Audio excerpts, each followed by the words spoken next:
Hi అండి, అందరికీ నమస్తే. Welcome to Sunitha Solapur. ఈరోజు ఒక మంచి టేస్టీ డిష్తో మేము ముందుకు వచ్చాను. అదేంటో తెలుసా? మిరియాల రసం. మిరియాల రసం ఇలా కనుక చేశారంటే అన్నం వదిలేసి రసమే తాగుతానంటారండి. అంత టేస్టీగా ఉంటుంది. గొంతుకు చాలా ఉపశమనంగా ఉంటుందండి.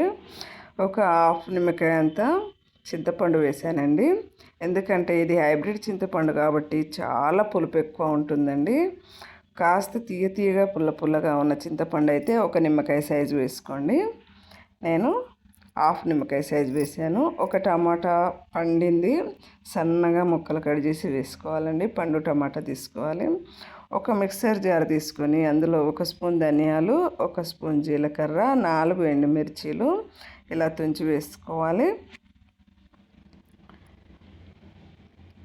1 స్పూన్ కందిపప్పు, 1 స్పూన్ శనగపప్పు, హాఫ్ స్పూన్ మిరియాలు,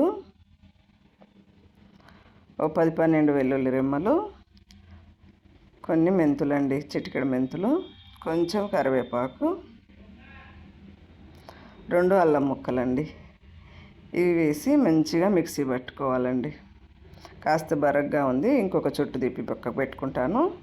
అలాగే ఇది మంచిగా స్మాష్ చేసి ఈ టమాటా ముక్కలు, చింతపండు ముక్కలు అన్నీ తీసేసి పక్కకు పెట్టేసి గుజ్జు తీసి పక్కకు పెట్టుకోవాలండి. ఒక స్టీల్ బాండీ పెట్టి 1 టేబుల్ స్పూన్ ఆయిల్ వేసి అందులో హాఫ్ స్పూను ఆవాలు, నేను చేత్తోనే వేస్తున్నానండి. ఒక హాఫ్ స్పూను జీలకర్ర, హాఫ్ స్పూను శనగపప్పు, మినప్పప్పు అండి వేసి అవి ఆయిల్లో మంచిగా వేగిన తర్వాత ఒక ఎండుమిర్చి తుంచి వేసేసి కాస్త కరివేపాకు వేసుకొని ఈ మిక్సీ పట్టుకున్న పౌడరు ఇప్పుడు ఇందులో వేసేసుకోవాలండి. ఇందులో అల్లం ముక్క, వెల్లుల్లి పచ్చి ఉండడం వల్ల పౌడర్ లాగా కాదండి, కొంచెము మెత్తగానే అవుద్ది. ఇది ఆయిల్లో మంచిగా వేయించుకోవాలండి.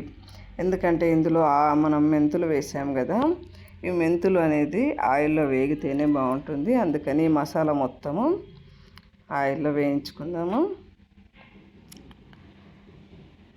వేయించిన తర్వాత ఇందులో 1 స్పూన్ పసుపు వేసుకుందాము. ఇందులో ఇంకా ఎక్కువ ఏం మసాలాలు అవి ఇవి అవసరం లేదండి. ఎందుకంటే అన్నీ మనం ఫస్టే ఇందులో వేసాం కదా. అన్నీ అవి చాలా స్పైసీగా, ఘాటుగా, గొంతుకు ఎంతో ఉపశమనాన్ని ఇస్తాయండి. పసుపు వేసిన తర్వాత ఒకసారి వేపించుకొని ఇందులో ఫస్ట్ తీసుకున్న ఈ టమాటా గుజ్జు, చింతపండు టమాటా గుజ్జు ఇందులో వేసేసి ఒక చెంబు మీద కొన్ని ఎక్కువనే పోసానండి నీళ్ళు. పులుపుకు తగినంత నీళ్ళు పోసుకోవాలండి. రుచికి సరిపడినంత ఉప్పు వేసుకొని మంచిగా మరిగించుకోవాలండి. ఇలా మరిగేటప్పుడు సన్నగా కట్ చేసుకున్న కొత్తిమీర వేసుకుంటే చాలా టేస్టీ అయిన రసం రెడీ అండి. ఒక 5 మినిట్స్ మరిగించుకోవాలండి. ఇది ఆరోగ్యం బాగాలేనప్పుడు, జలుబు, దగ్గు, జ్వరం వచ్చినప్పుడు ఇలాంటి రసం తింటే గొంతుకు చాలా ఉపశమనంగా ఉంటుందండి. చాలా టేస్టీగా ఉంటుంది. మీరు ఒకసారి ట్రై చేసి చూడండి. నచ్చితే లైక్ చేయండి. కొత్తగా చూసేవారు సబ్స్క్రైబ్ చేయండి.